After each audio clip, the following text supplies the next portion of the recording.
আপনারা যারা যারা বলেন যে শীতের জন্য গোসলে যেতে পারতেছি না, গোসল করব না, আজকে জম্মে শীত জম্মে ঠান্ডা, বিদায় বাংলাদেশ বিদায় পৃথিবী, তাদের জন্য এখানে একটা দিনের দাওয়াত থাকলো। আপনারা সবাই আসবেন, এখানে একদিন এসে দাওয়াত খেয়ে যাবেন, ঠিক আছে? বিদায় পৃথিবী, বিদায় বাংলাদেশ, বিদায় আজকে গোসলে যাচ্ছি, এইসব পোস্ট করা একেবারে বের হয়ে যাবে। -43, 44, আর আশেপাশে দেখেন কি অবস্থা, একেবারে বরফে মানে পিরামিড পাহাড় হয়ে আছে। দেখেন এগুলো হচ্ছে গিয়ে বরফ, এগুলো দিয়ে আজকে আইসক্রিম, ফালুদা, লাচ্ছি এগুলো খাওয়া যাবে। এগুলো যদি বিক্রি করা যেত বাংলাদেশ হলে ঠিকই বিক্রি হতো, কিন্তু এটা এখানে তো তাই বিক্রি হচ্ছে না। বাংলাদেশে নিশ্চয়ই বস্তা ভরে ভরে নিয়ে বিক্রি করতাম আমি, কারণ এখানে বিক্রি করা যায় না, এখানে কেউ কেনে না, মানুষ নাই, এর জন্য কেনা সম্ভব না। সুন্দর একটা রোদ উঠেছে। আপনারা কি ভাবছেন রোদটা অনেক গরম?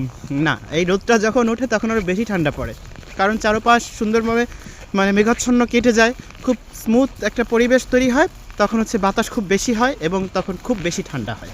এর জন্য হচ্ছে এই রোদ দেখে কেউ আপনারা লোভে ভাববেন না যে তাপমাত্রা বেড়ে গেছে। যেদিন রোদ ওঠে সেদিন বরং তাপমাত্রা আরও কমে যায়। এমনি দিন যেদিন মানে এই দেখেন আরেকটা পাহাড়, বরফের পাহাড়। অন্যান্য দেশে সব থাকে হচ্ছে মাটির পাহাড়, আর এখানে হচ্ছে বরফের পাহাড়। এই দেখেন বরফের পাহাড়।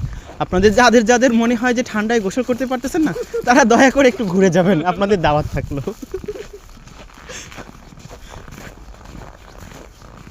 সুন্দর একটা রোদ উঠেছে। এই দেখেন, এই যে এই রাস্তাটা কাটতে হবে প্রতিদিন, কেটে তারপর হচ্ছে সুড়ঙ্গ তৈরি করে প্রতিদিন যাওয়া লাগে। এই যে এটা, এই যে কাটা হয়েছে, প্রতিদিন সকালে এরকম রাস্তা কাটা হয়, দেন এখান থেকে হাঁটা হয়। ওই যে গাড়ি আছে, বরফ কাটা গাড়ি। অনেক অনেক সুন্দর সুন্দর পরিবেশ, যাদের গোসল করতে মন চায় না তারা এখানে চলে আসবেন। হ্যাঁ।